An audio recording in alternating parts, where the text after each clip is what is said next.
হৃদয়ের জীবন কুরআন, খোদা তাআলার কালাম কুরআন।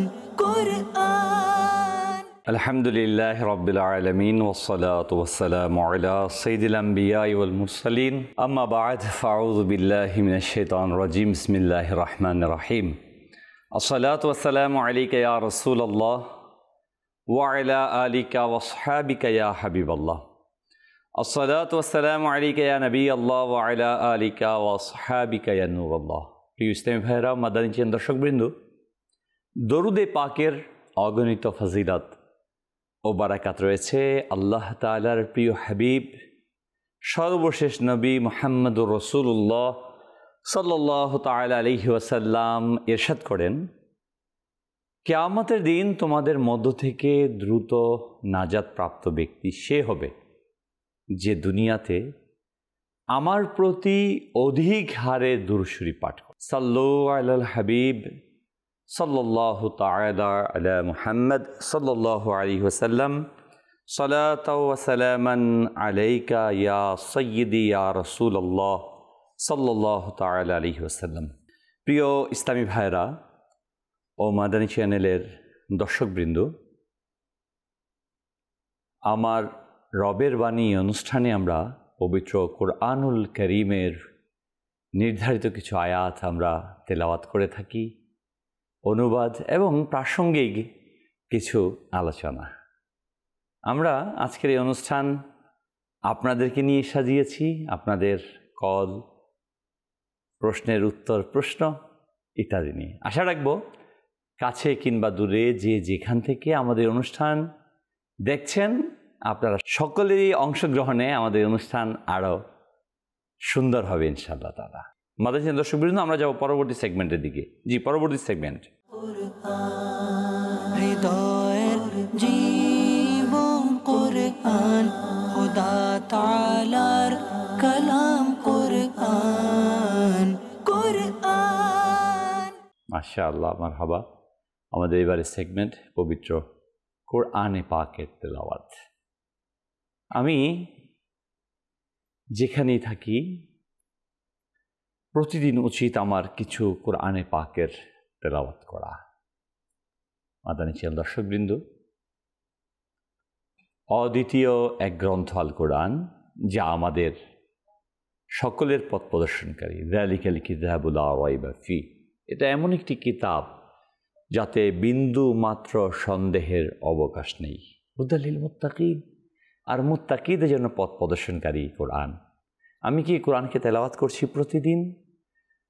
বারবারই এই কথাটা আপনাদের সামনে উচ্চারিত হয় না আমার রবের বাণী অনুষ্ঠানে, কারণ আমার রবের বাণী অনুষ্ঠান আল্লাহ তাআলার কালামে পাক নিয়ে। এজ এ মুসলমান হিসেবে, আমি মুসলিম হিসেবে আমাদের দায়িত্ব হচ্ছে কোরআনকে আঁকড়ে ধরা। হ্যাঁ, রাসূল আকরাম সাল্লাল্লাহু আলাইহি ওয়াসাল্লামের সেই পবিত্র বাণী, তোমরা ততক্ষণ পর্যন্ত গোমরা হবে না যতক্ষণ না কোরআন ও আলে বায়াতকে আঁকড়ে ধরবে। আজকে আমরা কোরআন থেকে বিচ্ছিন্ন হয়ে যাচ্ছি, কোরআন থেকে দূরে সরে যাচ্ছি, যার রেজাল্ট আমরা প্রত্যেকেই অবলোকন করছি। আমাদের অধঃপতন, আমাদের সফলতা থেকে দূরে চলে যাওয়া, আমাদের নিম্নগামী একমাত্র কারণ কোরআনকে আমরা ছেড়ে দিয়েছি। আসুন আমরা কোরআনে পাকের তেলাওয়াতের নিয়ত করি। যে যেখান থেকে শুনতে পাচ্ছেন আপনারাও এখনও আসুন, মাদানী চ্যানেলে কোরআনে পাকের তেলাওয়াত শোনানো হবে, আমরা মনোযোগের সাথে শ্রবণ করি। জি, চালিয়ে দিই। আউযু বিল্লাহি মিনাশ শাইতানির রাজীম। বিসমিল্লাহির রহমানির রহিম। ইয়া আইয়ুহাল্লাযীনা আমানুত্তাকুল্লাহা ওয়া যারু মা বাকিয়া মিনার রিবা ইন কুনতুম মুমিনিন।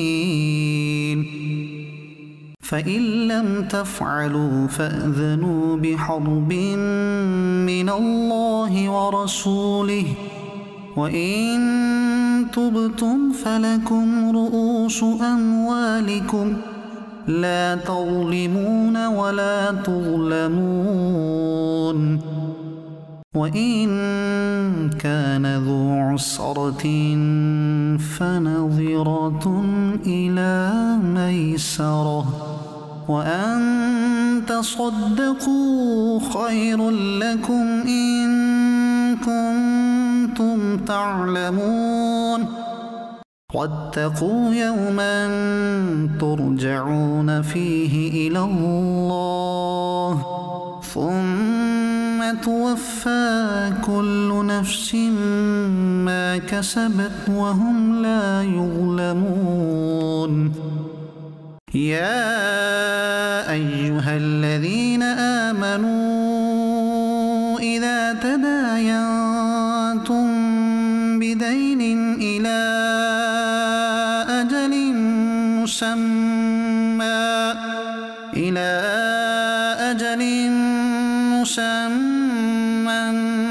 فاكتبوه وليكتب بينكم كاتب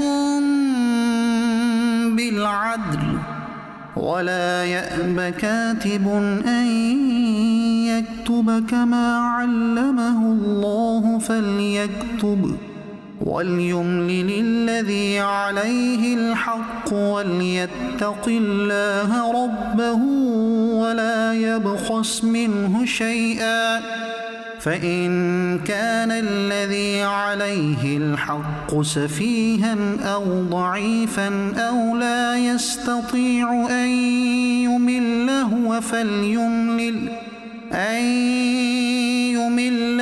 فليملل وليه بالعدل واستشهدوا شهيدين من رجالكم فإن لم يكونا رجلين فرجل وامرأتان ممن ترضون من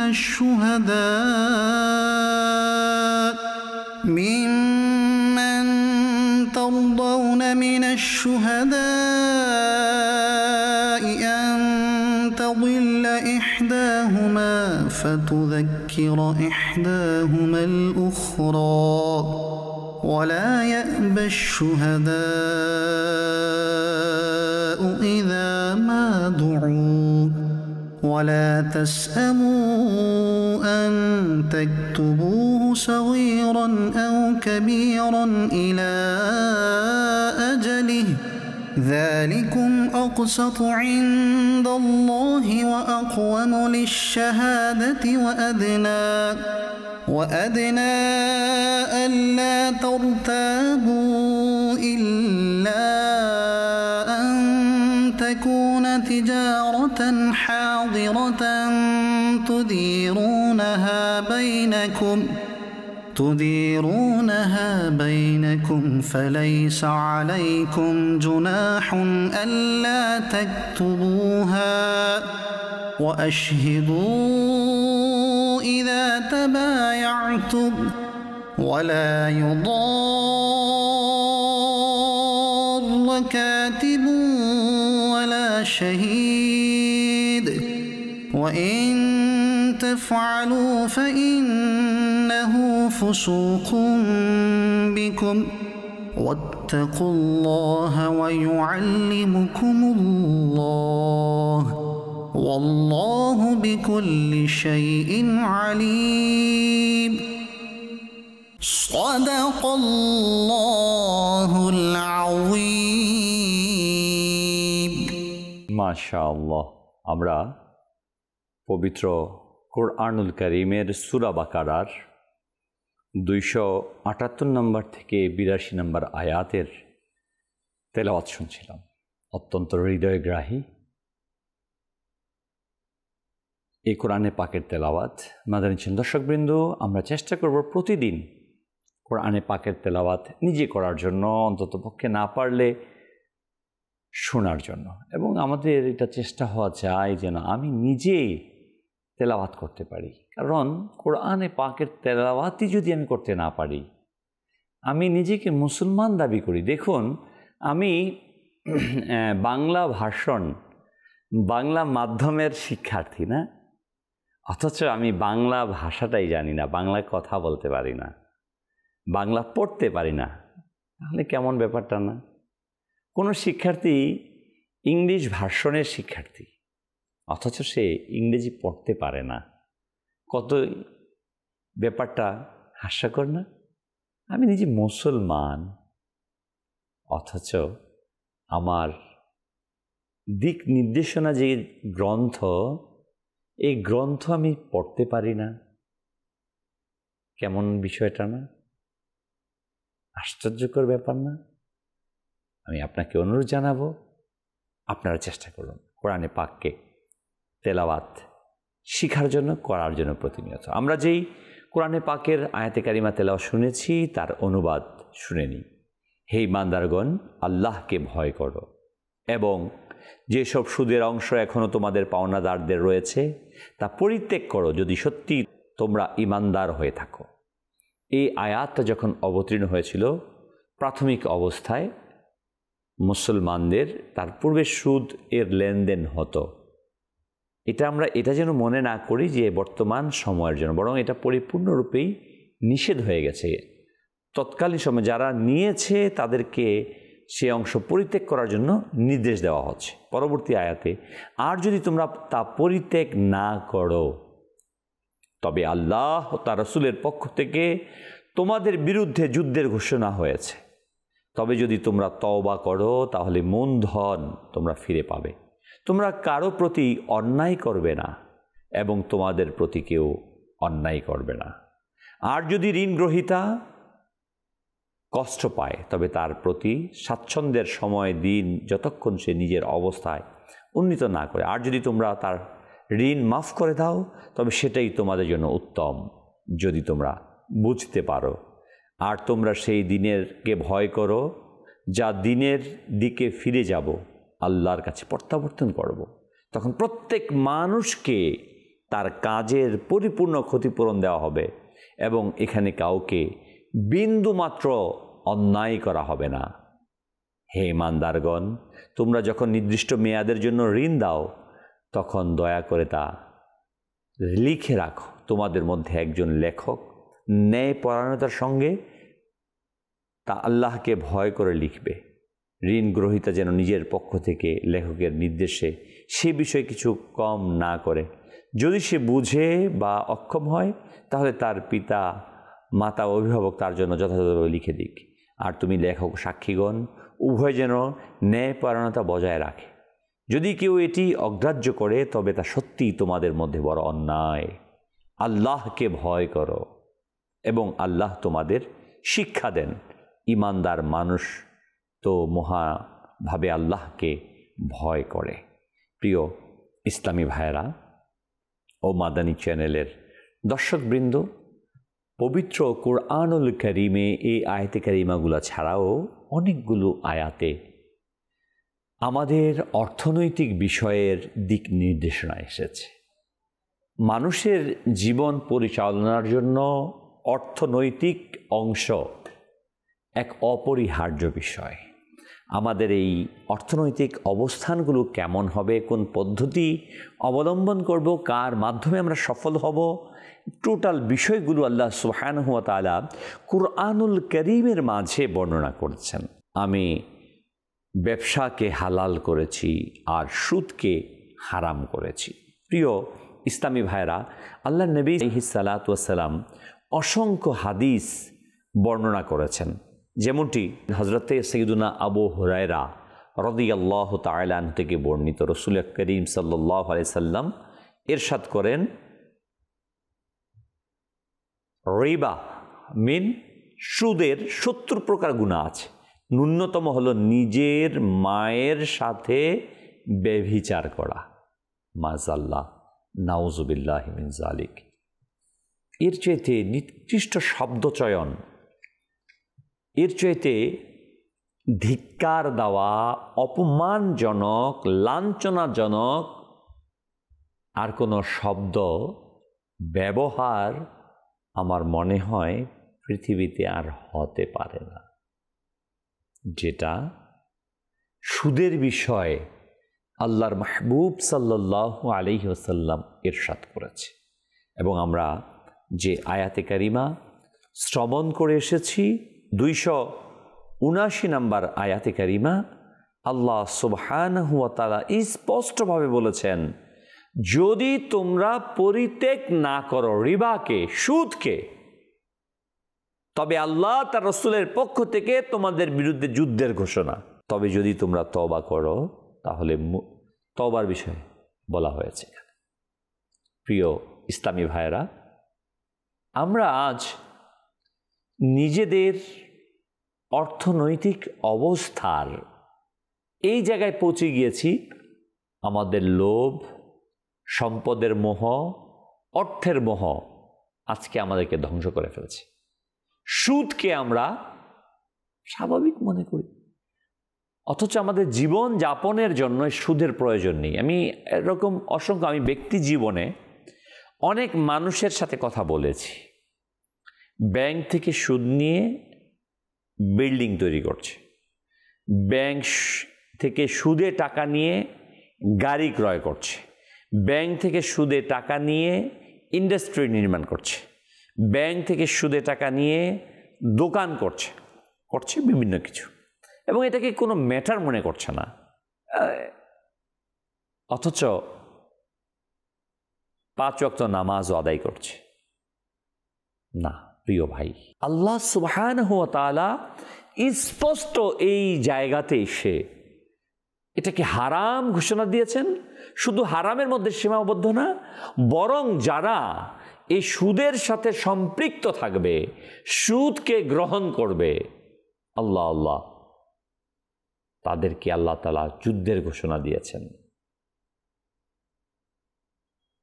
প্রিয় ইসলামী ভাইয়েরা ও মাদানী দর্শকবৃন্দ, আজকে আমরা মুসলমানগণ যারা নিজেদেরকে মুসলমান দাবি করছি,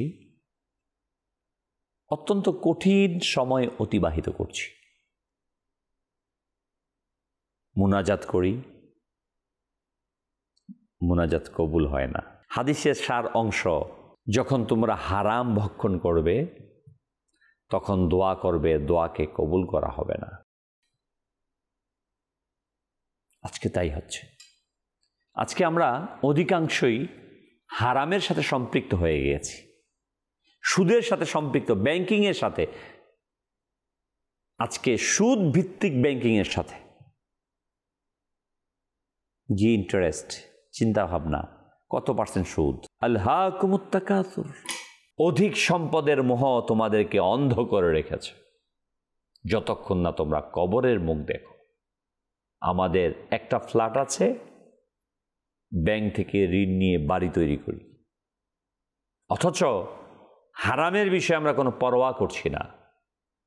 অধিকাংশ মানুষ, শতকরা আমার মনে হয় 90% মানুষ ভোগের জন্য, উত্তম সিস্টেম মেনটেনের জন্য তারা সুদ এর লেনদেন করছে, বরং 100% লোকই। কারণ আল্লাহ তাআলা যেটাকে হারাম করেছেন ওই জায়গাতে কোনো স্পেস নাই, কোনো অবস্থাতেই না। প্রিয় ভাই, দেখেন একটা উদাহরণ।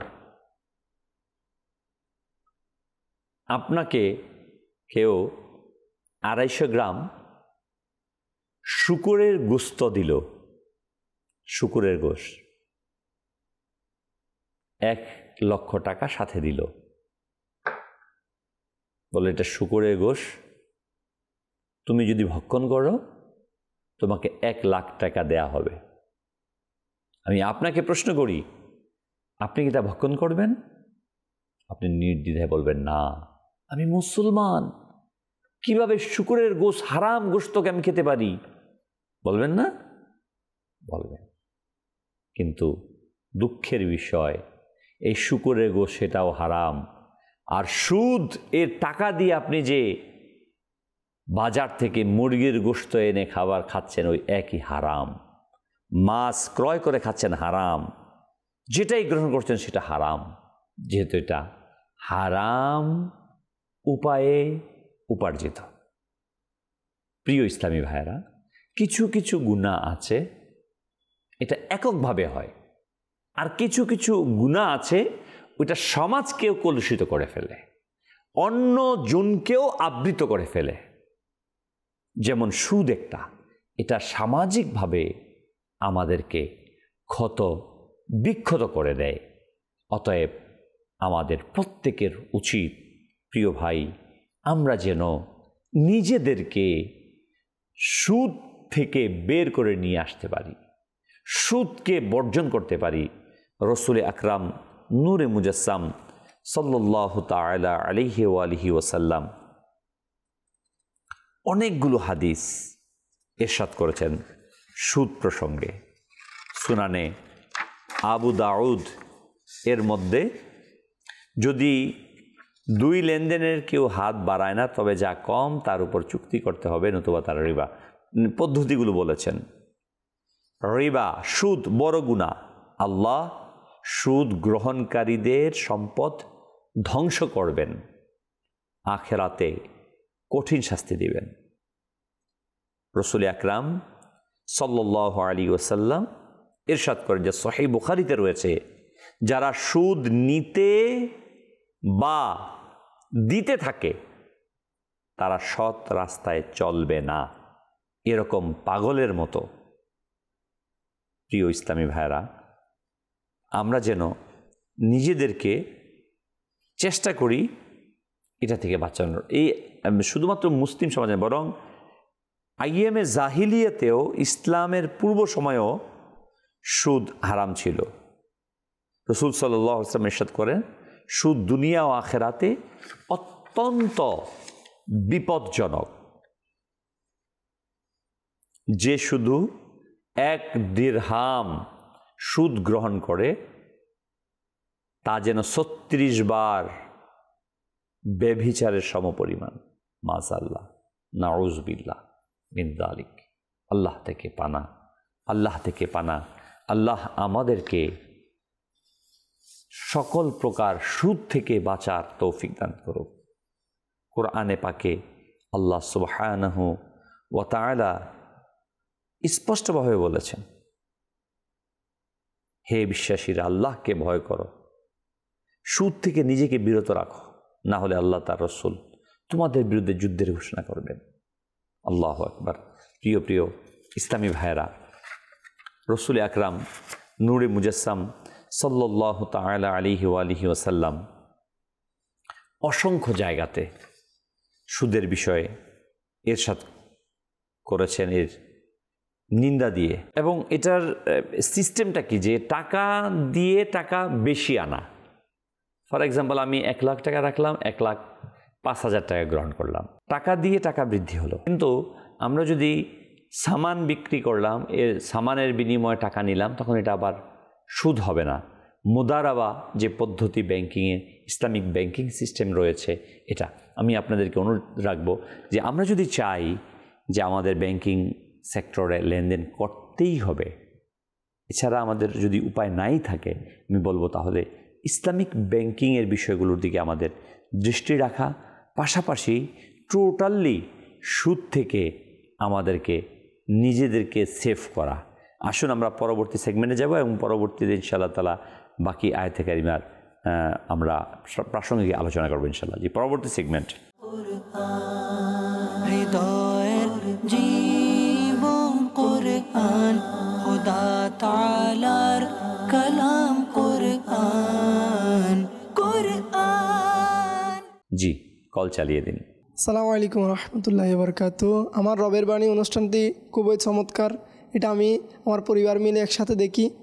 মাদানী চ্যানেল থেকে আশা করব এরকম আরও সুন্দর সুন্দর অনুষ্ঠান যাতে আমাদেরকে উপহার দেয়। মাশাআল্লাহ, মারহাবা, মোবারকবাদ আমাদেরকে উৎসাহিত করার জন্য। আল্লাহ তাআলা আপনাকেও বরকত দান করুক, সফলতা দান করুক। মাদানী চ্যানেলের দর্শকবৃন্দ, আমরা শুনছিলাম সুদ সম্পর্কিত। আল্লাহ তাবারক ওয়া তাআলা সুদের বিষয়ে যে আমাদেরকে স্পষ্টভাবে নিষেধ করেছেন তার ব্যাপারে। এবং যখন আমরা সুদ থেকে নিজেদেরকে ফিরিয়ে আনব, তখন আমরা প্রাথমিক অবস্থায় মনে রাখবেন প্রত্যেকটা জিনিস কষ্ট হয়। বাচ্চা যখন ভালো উন্নত খাবারের দিকে যেতে থাকে সে কিন্তু স্বাভাবিকভাবে খেতে পারে না, আস্তে আস্তে আস্তে আস্তে করতে হয়। হাঁটা শিখে যখন আছাড় খায় অনেক, না? একটা কবিতা তো আছে আমাদের, হাঁটিতে পারে না কেউ না খেয়ে আছাড়। আপনারা যারা সুইমিং পুলে সাঁতার শিখেছেন, গ্রামে যারা পুকুরে খালে নদীতে সাঁতার শিখেছেন, যারা বাইসাইকেল চালান শিখেছেন, বলেন তো সাঁতার শিখতে গিয়ে কেউ পানি না খেয়ে কি সাঁতার শিখতে পারে? পারে না, ডুবে যায়, কষ্ট হয়।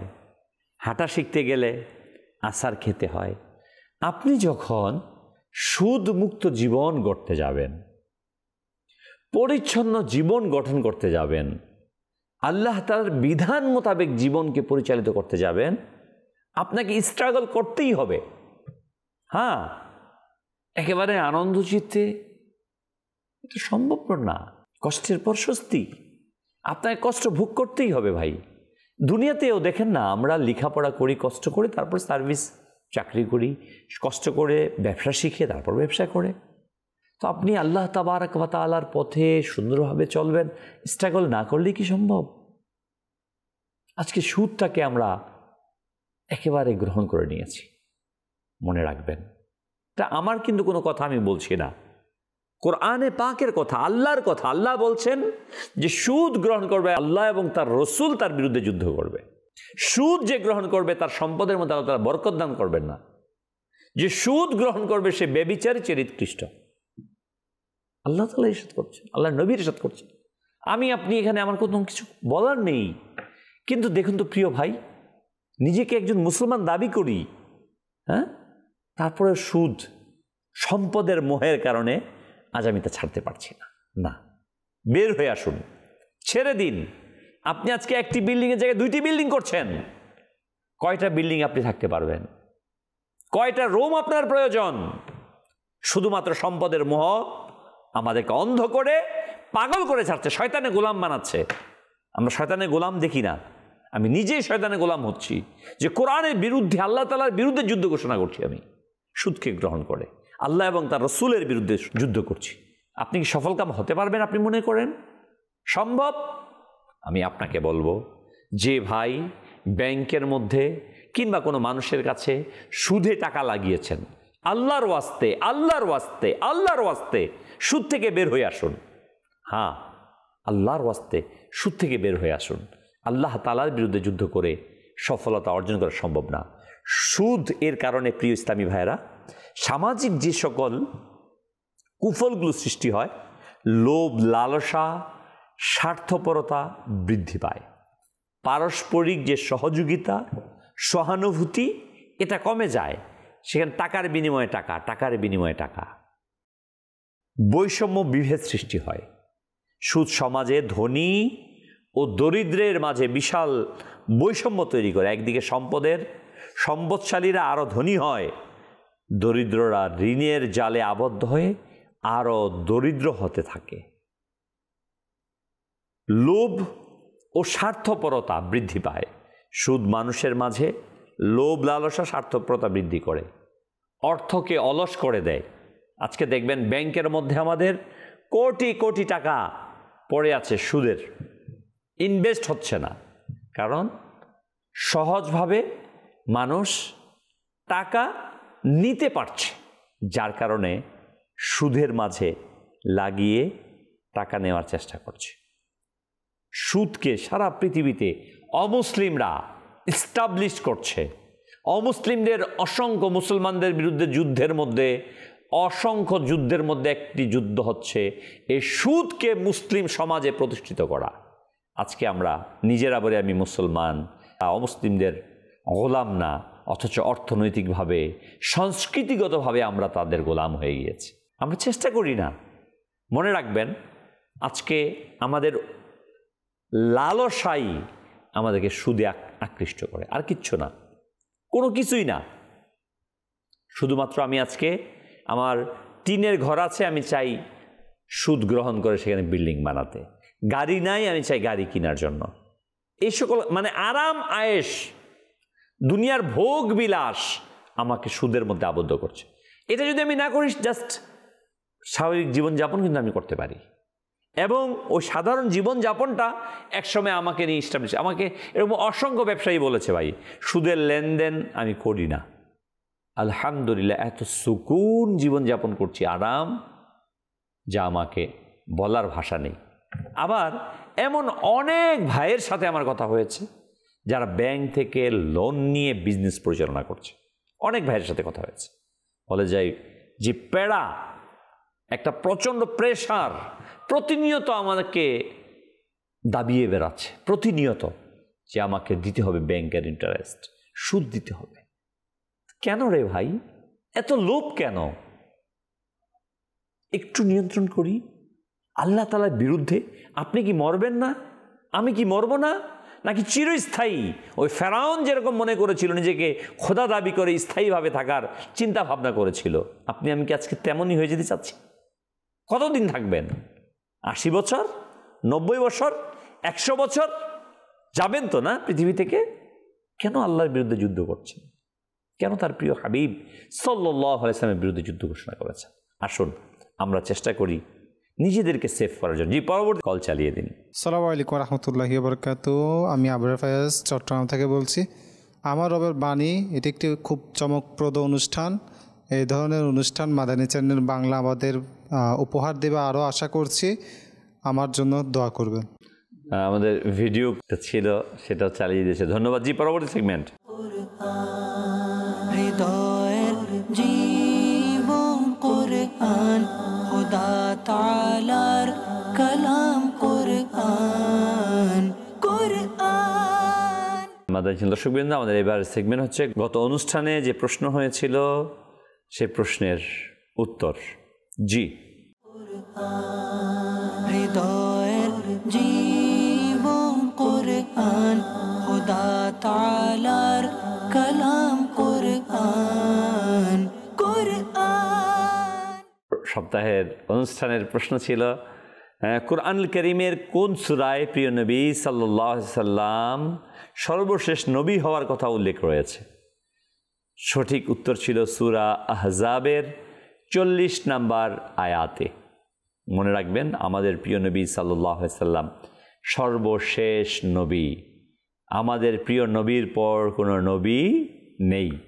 যে নিজেকে নবী দাবি করবে কিংবা কেউ মানবে, সে মুসলমান নয়। সর্বশেষ নবী আমাদের নবী সাল্লাল্লাহু আলাইহি সাল্লাম। দ্বিতীয় প্রশ্ন ছিল পবিত্র কোরআনুল কারীমে কোন সূরার নামে জান্নাতে একটি নহর রয়েছে? সুবহানাল্লাহ। উত্তর সূরা কাউসার। আল্লাহু আকবার। কাউসার এটা জান্নাতের নহরের নাম। এর সঠিক উত্তরদাতাদের মধ্যে অন্যতম রয়েছেন আমাদের খায়রুল ইসলাম ভাই নারায়ণগঞ্জের।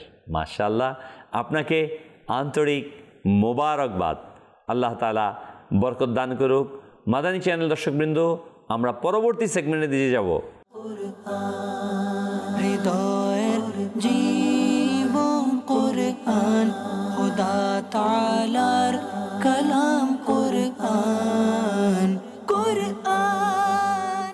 আজকের প্রশ্ন আমাদের মাদানী চ্যানেল চলমান। ইনশাআল্লাহুল কারীম আপনাদের মধ্য থেকে একজনের নাম সঠিক উত্তরদাতাদের মধ্য থেকে আগামী সপ্তাহে আগামী অনুষ্ঠানে সম্প্রচারিত হবে ইনশাআল্লাহ তাআলা। জি, হৃদয়ের জীবন কুরআন, খোদা তাআলার কালাম কুরআন, কুরআন। কোরআনুল কারীমের কোন সূরার কত নম্বর আয়াতে শয়তানকে অবিশ্বাসীদের সাহায্যকারী বলা হয়েছে? আল্লাহু আকবার। কোরআনুল কারীমের কোন আয়াতে বলা হয়েছে আল্লাহ প্রাচুর্যময় ও জ্ঞানময়?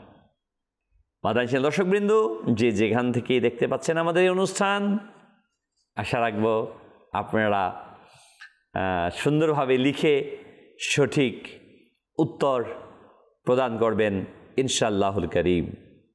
প্রিয় ইসলামী ভাইরা, আমরা সূরা বাকারার ৭৮, ৭৯ নম্বর, ৮০ নম্বর আয়াতের প্রাসঙ্গিক কিছু আলোচনা শুনছিলাম। ৮০ নম্বর আয়াতে আল্লাহ তাবারক ওয়া তাআলা যে বিষয়টা বলছেন, এবং ৮১ নম্বর আয়াতে যে আর সেই দিনের ভয় করো যেই দিনে ফিরে যাবে আল্লাহর কাছে প্রত্যাবর্তন করবে, তখন প্রত্যেক মানুষকে তার কাজের পরিপূর্ণ ক্ষতিপূরণ দেওয়া হবে, কাউকে বিন্দুমাত্র অন্যায় করা হবে না। আজকে আপনি এমনটা বলে তেমনটা বলে ফ্যামিলির প্রেশারের কারণে, সামাজিক স্ট্যাটাস মেনটেন করার কারণে, অমুকের স্ট্যাটাস মেনটেন করার কারণে সুদ নিচ্ছেন। হ্যাঁ ভাই, সমাজে তো চলতে পারবো না, 2টা গাড়ি না হলে চলবে না, 3টা গাড়ি না হলে চলবে না, না স্ট্যাটাস এটা কোথায় থাকবে? বলা হয়েছে সুদখোরদের পেট বের হয়ে যাবে, ওই পেটের মধ্যে সরকার সাল্লাল্লাহু আলাইহি ওয়াসাল্লাম বলেন যে আমি দেখলাম যে এক লোকের বিশাল বড় পেট, সেখানে বড় বড় সাপগুলো করছে। বলা হলো এটা হচ্ছে সুদখোর, সুদখোরের পেট। কিয়ামতের দিন আপনাকে আমাকে আল্লাহ তাআলা হেফাজত করুক, মাআযাল্লাহ মাফ করুক, যারা সুদখোর তাদের পেটগুলো বড় বড় হবে আর ভিতরে বড় বড় সাপ সবল মারতে থাকবে, সবাই দেখবে। তখন কোথায়? এখন তো সমাজের মধ্যে কয়েকশো মানুষ লজ্জার কথা বলেন না, যারা এটার কথা এই কজ এই কারণ সে কারণ ইত্যাদি ইত্যাদি আমরা বলে নিজেদেরকে সান্ত্বনা দেওয়ার চেষ্টা করি। না প্রিয় ভাই, কিয়ামতের ময়দান যখন হবে, সমস্ত মানুষ আদম আলাইহিস সালাম থেকে কিয়ামত পর্যন্ত আগত সমস্ত মানুষ সেখানে উপস্থিত থাকবেন। সবার সামনে যখন বেইজ্জতি করা হবে, অপমানিত করা হবে, কবরে আযাব হবে, হিসাব কিভাবে দিব, আল্লাহ নবীর দরবারে কিভাবে উঠবো আমরা? না না, এটা সম্ভব না, ওই অপমান বরদাস্ত করা যাবে না। আসুন এখনই নিজেদেরকে নিয়ন্ত্রণ করি, তওবা করি। যারা সুদের সাথে সম্পৃক্ত ছিলাম, আমরা সুদকে বর্জন করব, সুদের বিরুদ্ধে যুদ্ধ জারি থাকবে। আমরা সুদ খাবো না, সুদ দেব না ইনশাআল্লাহুল কারীম। প্রিয় ইসলামী ভাইরা, মাদানী চ্যানেলের দর্শকবৃন্দ, সুদের অসংখ্য ক্ষতি আছে। হ্যাঁ, অসংখ্য ক্ষতিসমূহ রয়েছে। প্রথমত, আল্লাহর অবাধ্যতা গুনাহে লিপ্ত।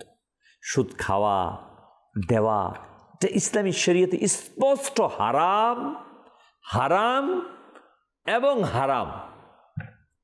এটি কেবল গুনাহ নয়, আল্লাহ এবং তার রসুলের বিরুদ্ধে যুদ্ধ করার মতো মারাত্মক অপরাধ। অতএব আমরা সুদ থেকে বেঁচে থাকব। সুদের লেনদেনে জড়িত ব্যক্তির হৃদয় নরম থাকে না, বরং ধীরে ধীরে তা কঠিন হয়ে যায়। তার মধ্যে দয়া, মায়া, সহানুভূতি কমে যেতে থাকে। আত্মিক যে উন্নতি, ওই আত্মিক উন্নতির পথে বাধা হয়ে দাঁড়ায়। মনুষ্যত্ববোধ বিলুপ্ত হয়, সম্পদের মোহ তাকে আঁকড়ে ধরে থাকে। এই সুদের আরও অন্যান্য কুফলের মধ্যে এটাও আছে, তার দোয়া কবুল হয় না। হারাম উপার্জনে যে দেহ তৈরি হয়, যে পোশাক পরিধান করা হয়, এটাকে কবুল করা হয় না। হাদিসে পাকে আসছে, যে ব্যক্তি হারাম খাবার খায়, হারাম পরে দোয়া করে, আর তার দোয়া আল্লাহ কবুল করেন না। সুদের মাধ্যমে উপার্জিত অর্থ ঠিক একই ধরনের। বিধায় আমরা চেষ্টা করি যে কোনোভাবেই হোক সুদ থেকে বের হয়ে আসি। বরকতের অভাব, সুদের মাধ্যমে আয় করলে বাহ্যিকভাবে অর্থ বেড়ে যায়, এতে বরকত থাকে না, বরং তা থেকে বিভিন্ন সমস্যা, অশান্তি ও অপ্রত্যাশিত ক্ষয়ক্ষতি আসে। দেখবেন আমরা টাকা কামাচ্ছে ধুমসে খরচ হচ্ছে, মাসে সুদ, ঘুষ, 2 নাম্বার দুর্নীতি করে 5 লাখ ইনকাম হচ্ছে। ছেলে অসুস্থ, স্ত্রী অসুস্থ, মেয়ে অসুস্থ, অমুকে অসুস্থ, হ্যাঁ, এটা হচ্ছে সেটা হচ্ছে, টাকা চলে যাচ্ছে, আসতেছে যাচ্ছে। যে অল্প কামান, বরকত হবে। হ্যাঁ, যে হারামকে যদি আপনি বর্জন করতে পারেন, সেটা যদি কম হয়, সেটার মধ্যে সুকুন আছে, শান্তি আছে। যারা হালাল উপার্জন করে না, তারা এটা উপলব্ধি করতে পারবে না, বুঝতে পারবে না। ইসলামী ভাইরা, আত্মার পবিত্রতা নষ্ট হয় সুদের কারণে।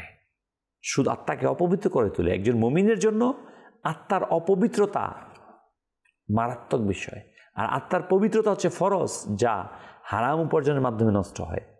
জাহান্নামের শাস্তির মুখোমুখি হতে হবে, কিয়ামতের দিন সুদখোরকে ভয়াবহ শাস্তির সম্মুখীন হতে হবে। অতএব আসুন আমরা এই সুদকে বর্জন করি। হ্যাঁ, সুদখোর, একটা সময় ছিল সুদখোর তাদেরকে লাঞ্ছিত করা হতো সমাজের মাঝে, কিন্তু আজকে প্রায় আমরা সুদের সাথে সম্পৃক্ত হয়ে গেছি ব্যাংকিং ব্যবস্থার কারণে। আমি বলবো সুদ হচ্ছে নিকৃষ্টতম একটি কাজ, সুদ। আসুন সুদকে ঘৃণা করি, সুদকে পরিহার করি, সুদমুক্ত সমাজ বিনির্মাণে এগিয়ে আসি। আল্লাহ সুবহানাহু ওয়া তাআলা আমাদের সবাইকে সে তৌফিক দান করুক। ইসলামী ভাইরা, 282 নম্বর আয়াতে আল্লাহ তাআলা ইরশাদ করেন, হে ইমানদারগণ, তোমরা যখন নির্দিষ্ট মেয়াদের জন্য ঋণ দাও তখন দয়া তা লিখে রাখো। তোমাদের মধ্যে একজন লেখক নেই পরায়ণতার সঙ্গে তা যেন লিখে রাখে। আল্লাহ তাবারক ওয়া তাআলা লেনদেনের ক্ষেত্রে, অন্যান্য ক্ষেত্রে আমাদেরকে তাগিদ দিয়েছেন লিখে রাখা। আমরা অনেক সময় বলি না না লিখতে হবে না, রেখে দেন না। আমরা যারা ব্যবসার সাথে জড়িত আছি, বিভিন্ন চাকরি করি, বিভিন্ন কিছুতে, আল্লাহ তাবারক ওয়া তাআলা আমাদেরকে তাগিদ দিয়েছেন লিখে রাখার জন্য। কারণ লিখে রাখলে তোমরা এলমকে লিখে কয়েদ করে নাও। আমরা যেন যখনই কোনো কাজ করি, নিজের ভাই হোক না কেন, নিজের বোন হোক না কেন, যাদের সাথে আমরা লেনদেন করব, পরিবারের সদস্যদের সাথে আমরা লেনদেন করব, ওই বিষয়টাকে আমরা লিখে নিব যে আল্লাহ তাবারক ওয়া তাআলার নির্দেশনা। আল্লাহ সুবহানাহু ওয়া তাআলা আমাদের প্রত্যেককে ইমামে আলী মাকাম হযরতে হুসাইন রাদিয়াল্লাহু তাআলা আনহুর আদর্শকে গ্রহণ করে সুদমুক্ত জীবন বিনির্মাণে আল্লাহ তাআলার বাণী, আল্লাহ তাআলার নির্দেশ মোতাবেক আমাদের জীবন গঠন করার তৌফিক দেখ। প্রিয় ভাই, মাদানী চ্যানেল দর্শকবৃন্দ, আমরা আল্লাহ তাআলার বিধানকে অ্যাভয়েড করে, পরিহার করে যতই কল্যাণ চাই না কেন, আমরা কখনো কল্যাণকামী হতে পারবো না। দেখুন না, পৃথিবীতে আমরা আজকে অমুসলিমদের দিকে দেখি যে বিভিন্ন সম্প্রদায়, ইহুদিরা পৃথিবীতে বিভেদ ছড়াচ্ছে এবং তারা পৃথিবীতে স্থায়ী নন, কিন্তু তারা স্থায়ীভাবে কোথাও বাসিন্দা না। ভাবতে পারেন বিষয়টা কি, কোথা থেকে আসলো? আজকে আমরা পশ্চিমাদেরকে রেফারেন্স দেই না? আপনি কি পশ্চিমাদের ইতিহাস পড়েন না? ইউরোপের ইতিহাস, তাদের পারিবারিক সিচুয়েশনের অবস্থা দেখেন না? এই যে মাঝে মাঝে দুই একটা আমাদের কাছে বাতাস আসতেছে না, বাংলাদেশে আমরা দেখি অধিকারের কথা বলে যে মেয়ে পিতামাতার বিরুদ্ধে মামলা করে দিচ্ছে, রঘু বাতাস। তথাকথিত আধুনিকতার নামে আমাদের সমাজকে ধ্বংস করার যে সিস্টেম, সেটা চালু হচ্ছে। ইউরোপের মানুষের সুখে নেই, মনে রাখবেন। এই আমরাও দেখি না আমাদের সমাজে অনেকের কোটি কোটি টাকা, 2টা 3টা বাড়ির মালিক, বলে ভাই পারিবারিক ভাই অত্যন্ত পেরেশানিতে আছি, সংসার নিয়ে ভালো নেই, আছে না? শোনেন কি না? মনে রাখবেন, টাকা দিয়ে, টাকা দিয়ে সম্পদ কিনা যায়, সুখ কিনা যায় না। টাকা দিয়ে ঔষধ কিনা যায়, কিন্তু সুস্থতা কিনা যায় না। আল্লাহ প্রদত্ত সুস্থতা, আল্লাহ প্রদত্ত সুখ, আর এটা আল্লাহ তাআলার সিস্টেমের মাঝেই আছে। আল্লাহ তাবারক ওয়া তাআলা যে আমাদের কলবটাকে সৃষ্টি করেছেন, ওই কলব, এই হৃদয়টা, আমাদের পদ্ধতি, আল্লাহ তাআলার পদ্ধতি অ্যাভয়েড করে যদি আমি সুখ চাই, কখনো সম্ভবপর নয়। আসুন আল্লাহ তাআলার বিধানের কাছে আত্মসমর্পণ করে সুদ মুক্ত আমি ব্যক্তি জীবন, সামাজিক জীবন, রাষ্ট্রীয় জীবন বিনির্মাণ করে আমরা সুখময় এই পৃথিবী তৈরি করি। আল্লাহ তাবারক ওয়া তাআলা আমাদের সেই তৌফিক দান করুক। দাওয়াত ইসলামী এটাই চাচ্ছে আজকে, যে সারা পৃথিবীতে সুদমুক্ত একটি পৃথিবী নির্মাণ হয়। এজন্য আপনারাও দাওয়াত ইসলামীর সঙ্গ দিন। আল্লাহ তাআলা তৌফিক দান করুক। আমিন। বিজাহিন নবিয়িল আমিন সাল্লাল্লাহু আলাইহি ওয়াসাল্লাম। সাল্লু আলাল হাবিব সাল্লাল্লাহু তাআলা আলা মুহাম্মদ।